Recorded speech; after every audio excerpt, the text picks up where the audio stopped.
In this episode of the Locked On NBA Big Board podcast, I'm going to answer 10 NBA draft related questions from my inbox. So find out my thoughts on Cooper Flagg, Dylan Harper, and how Giannis Antetokounmpo could have a major impact on the 2025 NBA draft and more.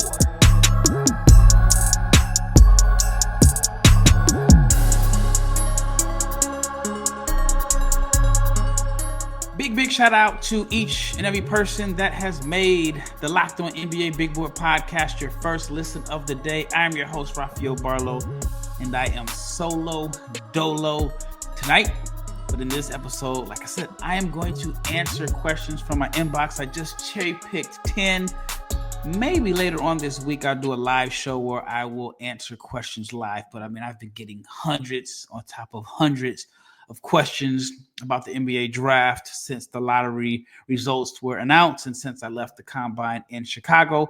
All right, before I get into this episode, I want to let you know that if you have not subscribed to the Locked On NBA Big Board YouTube channel, that you are missing out. So please subscribe, like, share, comment, and click the bell so you can be notified every time we drop an episode. All right, I'm excited about this. I haven't done a mailbag episode in a while. And these are the questions that I cherry-picked. And actually, I just kind of went in order. I didn't necessarily pick answers out that I prepared for the answer. I'm just shooting them off the top of my dome. All right, the first question I got, and I got this question multiple times, and it was, who were the biggest risers from the NBA Combine? That's actually somewhat of a difficult question for me to answer. And here's why. The NBA Combine it's a great event. I understand the purpose of the Combine. It is an opportunity to get 75 prospects in one setting over, 6 days or something like that, including the G League Elite Camp.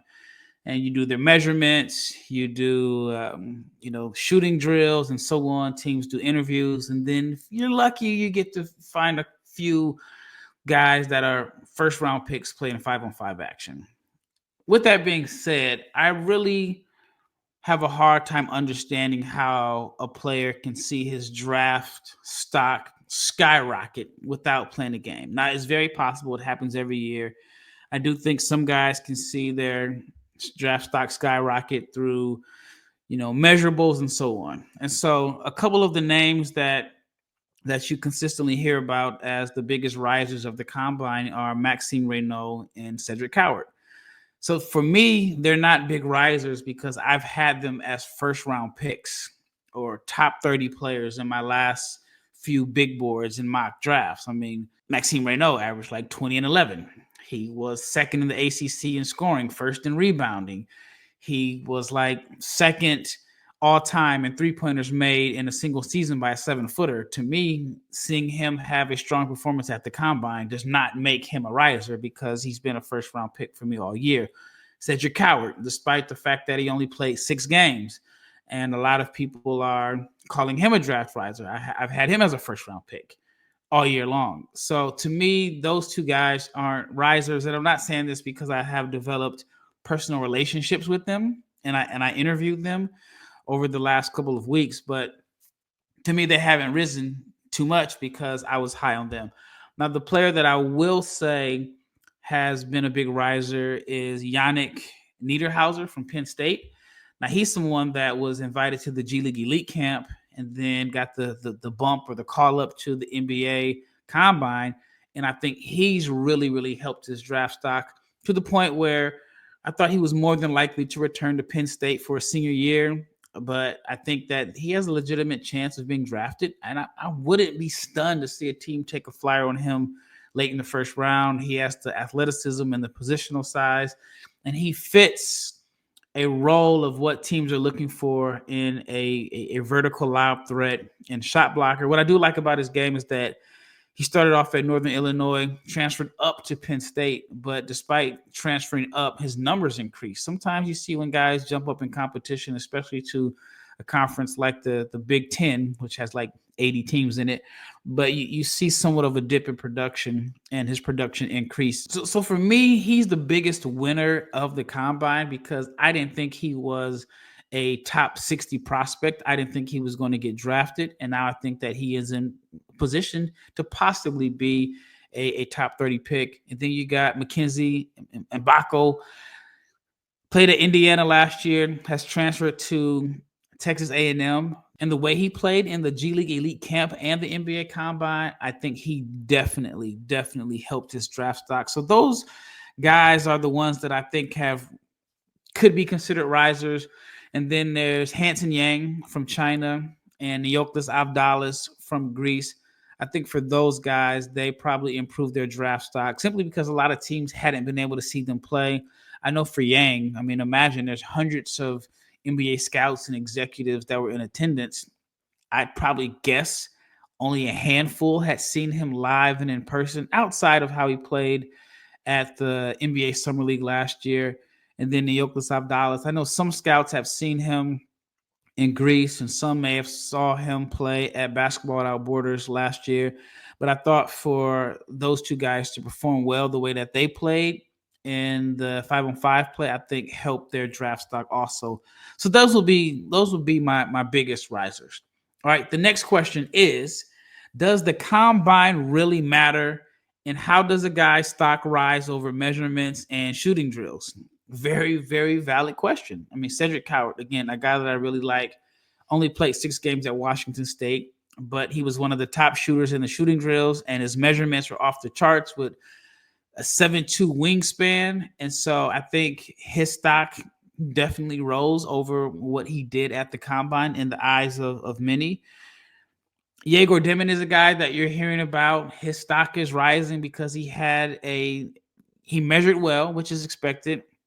And then he had a strong pro day where he made like 16 threes in a row. People may say their draft stock rose. And honestly, I think that NBA teams are not making – a lot of NBA teams are not making draft decisions based off of pro days and how guys measured and how well they shot the ball in one-on-one drills. With that being said, I do think that some teams that did their homework all year long, and so maybe some of these guys have actually been projected higher than what the consensus had them ranked. So that's also like something that you have to factor in. But I do think that some guys can rise. I do think that. I'm not saying they can't, but I think for the most part with NBA teams, not too much stock is placed into the combine, because there are some guys that were absolutely horrible in the combine. I can think of a few years ago, David Roddy. I remember him just having an absolutely just brutal combine where he struggled, and in my personal big board or mock, I dropped him significantly, and he still ended up being a first round pick. And that's when I thought, okay, you know what?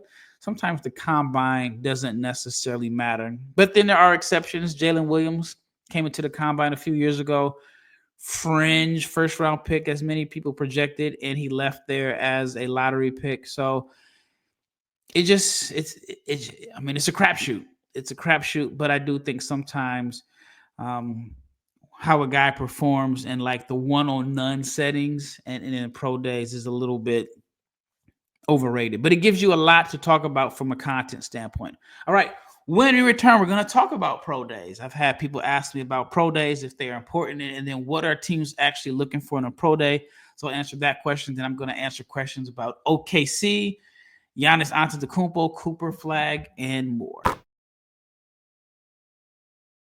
When I found out that Skims was making underwear for men, I was kind of intrigued, because when I think of Skims, I think of Kim Kardashian and I think of a brand that is for women.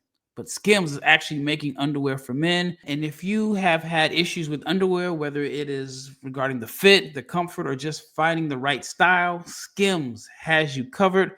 Their men's line offers something for everyone, from boxer briefs to classic briefs, all designed with the perfect balance of comfort and style. And Skims has a boxer brief that is absolutely perfect for an active lifestyle. They never lose their shape. They stay in place all day. So whether you are working out or running errands, they are comfortable and reliable. Plus, they have a lightweight material that feels like you are wearing nothing at all. So shop Skims men's at skims.com/lockedonnba and at Skims stores. Let them know that we sent you. And after you place your order, select podcast in the survey and select Locked On NBA Big Board in the drop-down menu that follows. Skims is the official underwear partner of the NBA, WNBA, and USA Basketball. All right, second segment. In the first segment, I talked about some of the biggest risers from the combine, in my opinion. Then I touched on if the combine really matters. And like I said, I'm a little bit torn on it. I think NBA teams are smart. I think NBA teams are smart enough not to base their draft decisions 100% on what a guy does at the combine and one-on-one shooting drills and because he measures well. So now I want to talk about pro days. The question is, have you ever attended a pro day and are they important? Yes, I've attended multiple pro days. I know they have some this week or they had some yesterday in LA, which our agency ran. And then there are some pro days that are at the NBA combine. Every NBA scout or executive that I have ever spoken to about pro day thinks it is an absolute waste of time. Sometimes it is just a guy dunking. Sometimes it is a guy doing ball handling drills, and they're very, very scripted. Like, guys are preparing for their pro day sometimes as soon as their college basketball season ends. As soon as they report to wherever they're training at, they are working on a scripted pro day. They know what shots they're going to take. They know what drills they're going to work on. So the NBA teams have absolutely zero control over it. So if there's certain things the team may want to see from a prospect, it doesn't mean you're going to see it at the pro day. And Yegor Demon, like I mentioned, had a phenomenal pro day, shot the cover off the ball, which helps. I mean, I think that if he didn't shoot the ball well, it would just kind of heighten some concerns. But he shot the ball extremely well at the pro day. I think he made like 16 threes in a row. But the concern for him or the swing skill has always been his shooting. So while I don't think just because he makes 16 threes in a row is going to push him into a top 5 pick, I think if a team selects him in the top 5, it's probably because they had him in the top 5 most of the season. But yes, the pro days are, sometimes they're a waste of time. I mean, I've seen some where guys are just dunking. I've seen some where guys are just shooting jumpers. I will say the pro day that I attended that I thought was the most impactful was Shaedon Sharpe. And if you remember Shaedon Sharpe, he was I think it was the 5th pick by the Blazers. He did not play college basketball. He came pretty much out of high school, left high school at the semester, enrolled at Kentucky, and didn't play any games. And so some teams were able to see him at practices, but his pro day gave those that had not seen him like a close-up look of just how bouncy and how athletic he was. I was on the floor, courtside at his pro day. And when I say my man was jumping out the gym, he was literally jumping out the gym. So that's probably like the most impactful pro day that I've seen. But again, I don't think teams really are too interested in watching pro days. But pro days can be good for an agency. Let's say an agency has a projected first-round pick, but they have 4 other guys that are projected exhibit 10 guys or undrafted or maybe at best 2-way guys. They can slide those guys into the pro day, and it gives NBA teams an opportunity to watch them, because if you put them in a pro day on their own, a lot of teams may not show up. But if you attach them with someone that they really want to see or that's a projected first-round pick, so pro days can be good as far as giving some under-the-radar guys some exposure. All right, the next question is, who's the best fit at OKC at number 15? I don't know. I mean, I know I'm supposed to have an answer to that, but is there anyone that you see in this draft at 15 that can come in and crack the Thunder's rotation? I mean, they have a lottery pick last year, Nikola Topic, who didn't play, basically had a redshirt season, and I'm not sure that he'll be able to find minutes. You got AJ Mitchell, who I think in another situation could have been an all-rookie performer. He can't find minutes. So I don't know if there's going to be a player at number 15 that can fit OKC and provide them with immediate help. And I'm saying this literally hours after the Thunder won their game against the Minnesota Timberwolves and are up 1-0 in the Western Conference Finals. Maybe if there's a point where the team gets the rosters get a little too expensive and you need some depth, then maybe someone can come in and help there. But like I said, I just don't see a situation where there's anyone in this draft that should be able to consistently crack the Thunder's rotation if the team is healthy. All right, number 5. This is a question that I received multiple times, and the question is: would you trade Giannis? They're talking about Giannis Antetokounmpo from the Milwaukee Bucks. Would you trade Giannis? Would you trade for Giannis if you are the San Antonio Spurs? And my answer is absolutely. I would make that trade. I mean, the pieces that I imagine would be in the deal would be pick number 2, 14. If I'm the Milwaukee Bucks, I want Stephon Castle. I may want Devin Vassell. I think it's going to be a fight about whether Vassell is included in the deal. I'm guessing the Spurs would probably want to throw in Keldon Johnson, but the Bucks would probably want Vassell. But to answer your question, yes, I would make that trade. I think that a pairing of De'Aaron Fox, Giannis, and Wemby would be pretty good. But you would have to surround them with shooting. You'd have to fill out that roster with some excellent floor spacers. Because I think even though Fox is capable of making threes and Victor has shown that he's capable of making threes, I think with those two, your two of your 3 best players aren't really lights out shooters, respectable shooters. But if you can get some really, really like lights out role players around them, I think that can make San Antonio a contender. And one thing about today's NBA, there's so much parity. I mean, like, you don't know who's going to win the championship. I don't know how many people at the beginning of the year thought that the Final 4 team standing would be the Knicks, the Pacers, the Wolves, and the Oklahoma City Thunder. And what kind of stinks is, and I saw somebody tweet this, is that they were a Jazz fan and they mentioned like it kind of sucks for the Jazz that they haven't been able to capitalize in the parity era. But I do think if you're San Antonio with all of the parity in today's NBA and you have an opportunity to trade for an MVP and a Hall of Famer who is still in his prime, you have to make that deal. All right, number 6, what should the Blazers do at number 11? I think Portland can go in a variety of ways here. I could see them adding a ball handler.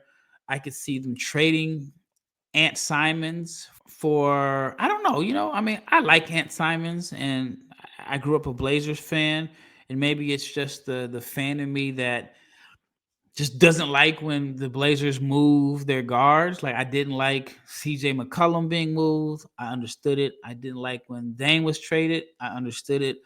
I probably won't like when Ant is being traded, but I think that it's a strong possibility.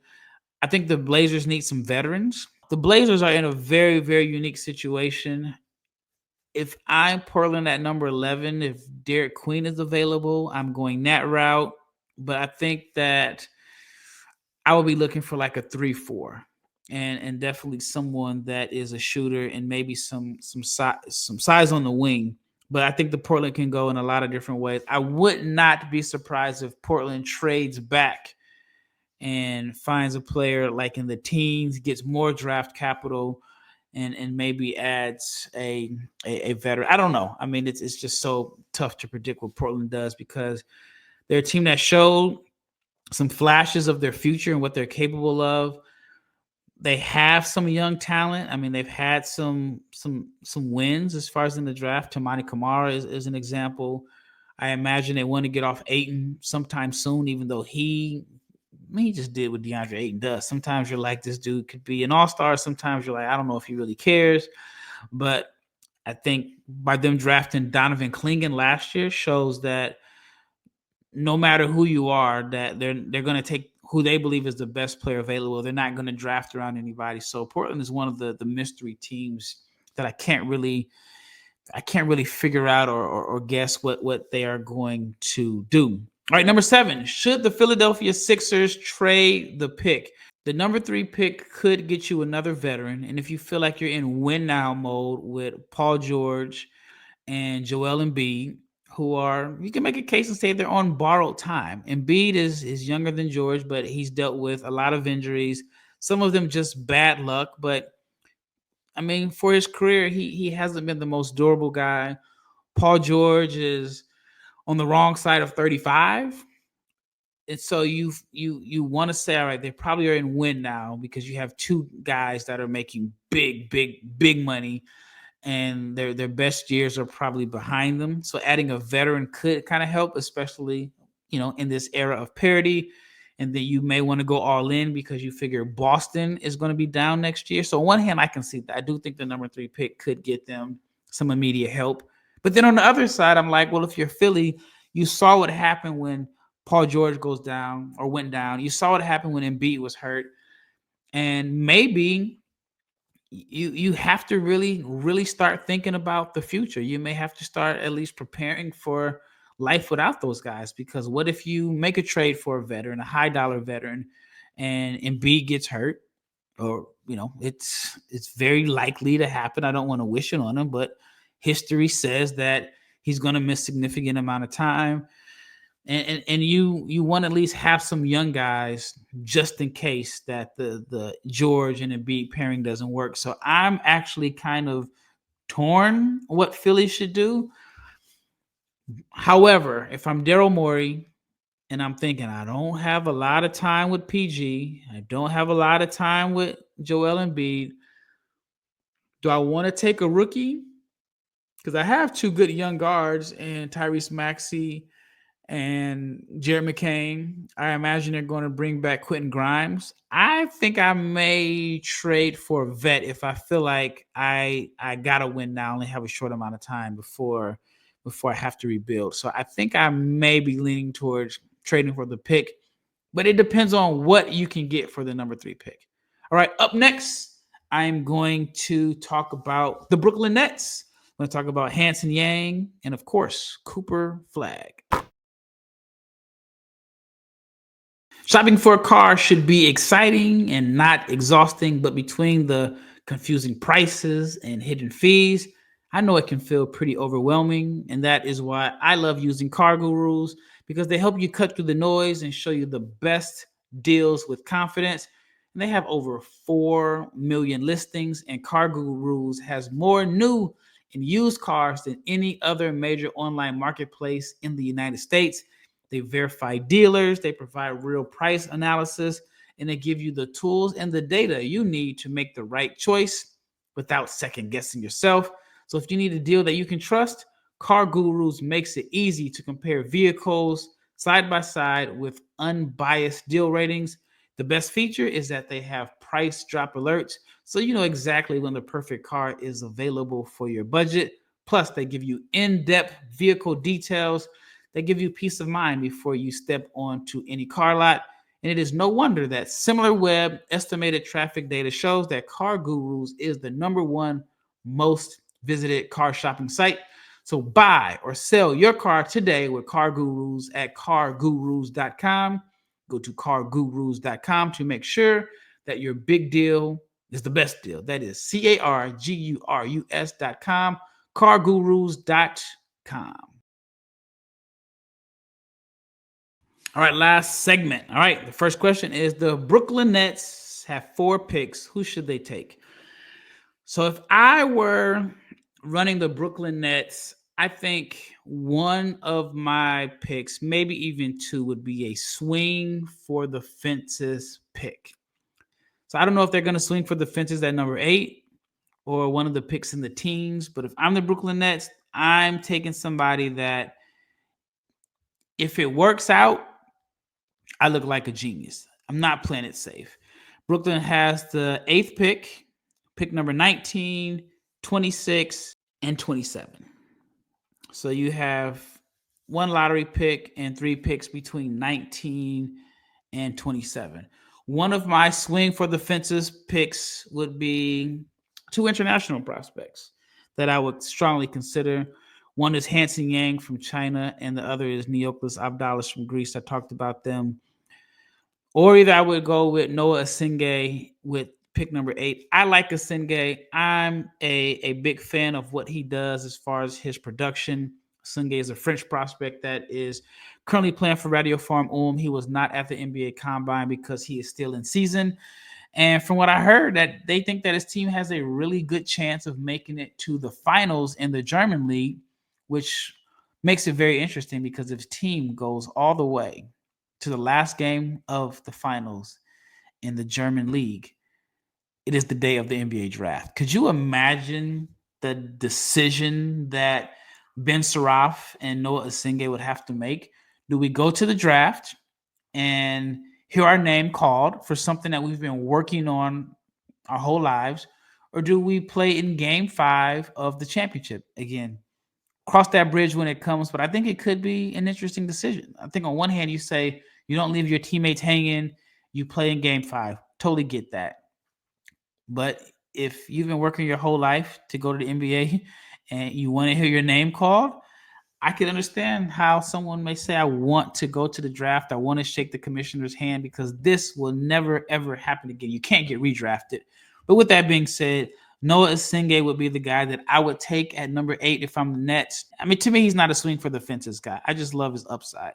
But my swing for the fences guy would be between the two international prospects I mentioned with Hansen Yang and Neokulis Abdalas. Why Hansen Yang? I think Hansen Yang is a very gifted passer. I think he's skilled around the block. Best case scenario, you could have 50% Nikola Jokic or Zach Edey, a big that can, get you a double-double in limited minutes and play situational minutes and just kind of impact the game with his size. He's not as big as Zach Edey, but I think he could be a blend of the two. Maybe not as big as Zach Edey, but a better passer. Jokic, yeah, it's tough to compare anybody to Jokic. I mean, I don't think Hansen Yang is going to be bringing the ball up the court and initiating the offense anytime soon, but I think he's a very gifted low post hub passer. So maybe he's a little bit of Alperen Şengün in a sense. But I really like Hansen Yang. And Neokulis Abdalas from Greece is a guy that I think if he would have went to college basketball and played college ball this season, we'd be talking about him as a lottery pick. Measured well at 6'8", good athlete. Shot the ball well last season playing in Greece and shot the ball well at the Combine. And I thought he was one of the standout performers at the Combine as far as being a riser, because not everybody had seen him play. But he did not really have a big opportunity to play with the ball in his hands, still played as a wing.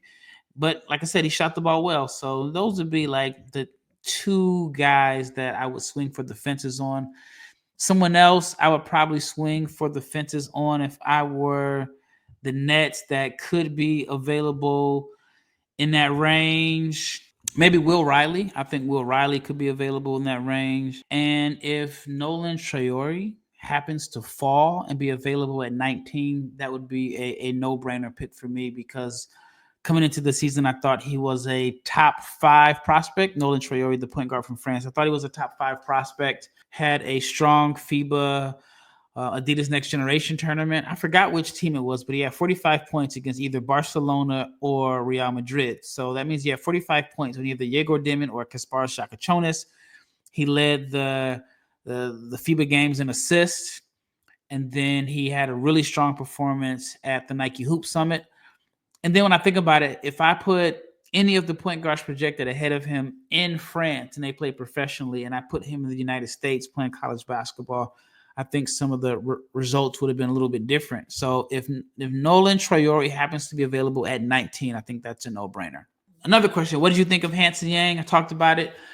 I'm a big Hansen Yang fan. I love the positional size, the passing, the rebounding. Even though he only had like 1 rebound in his first scrimmage, he showed the flashes. I mean, he was efficient from the floor. He had a beautiful pass from the top of the key where he hit a cutter, touch around the rim. I really like Hansen Yang. One of the things that I felt like people aren't talking about enough, and maybe I know this simply because I lived in China. Whenever I go to China, it takes me a week or 2 weeks to get my body adjusted. It is a very, very difficult adjustment. Sometimes it's a 13-hour time difference depending on where you're at. And so I feel like Hansen probably is still dealing with jet lag. Like, it can take a long time to get your body right, especially if you've been in one continent your whole life and then you go to a 13-hour time difference. So I think that could have played a role in like, maybe his stamina or lack of energy. And the reason I say this is because I went to a basketball tournament in Dubai last spring, and there's a player that really highly touted. He's from Finland, had been playing in the States, and then he went to play in Dubai, and he was awful. He was really, really bad. And I was judging him about being overrated, and I thought, like, man, he doesn't have it. But then I thought about my own personal jet lag and how I was falling asleep during games. I was absolutely just exhausted. I had low energy. I couldn't like stay up and watch a whole game, but then in the middle of the night, I was wide awake. So Hansen Yang probably is still suffering from some jet lag, but I also feel like he is going to have to adjust to the speed of the game in the NBA. But I do feel like he was frustrated that some of the players on his team could not make entry passes when he had switches on him and had smaller guards. They could not get him the ball. So I think Hansen Yang would have looked even better if he had better point guard play. I mean, if he had Ryan Nembhard on his team at the NBA Combine, I think he would have looked a lot better and probably had some double-double games. All right, the last question. I'll wrap it up on this. Very simple question, no-brainer here. Will Dallas keep or trade Cooper Flagg? I think they absolutely keep him. With that being said, I did bring up the San Antonio Spurs having the opportunity to add Giannis with the number 2 pick. I don't think Dallas can handle the potential PR disaster if they trade Cooper Flagg. The city is excited about Cooper Flagg. Obviously, if you've been keeping up, you know that Dallas fans are, they weren't too happy this season with Luka Doncic being traded. Still a shocking trade.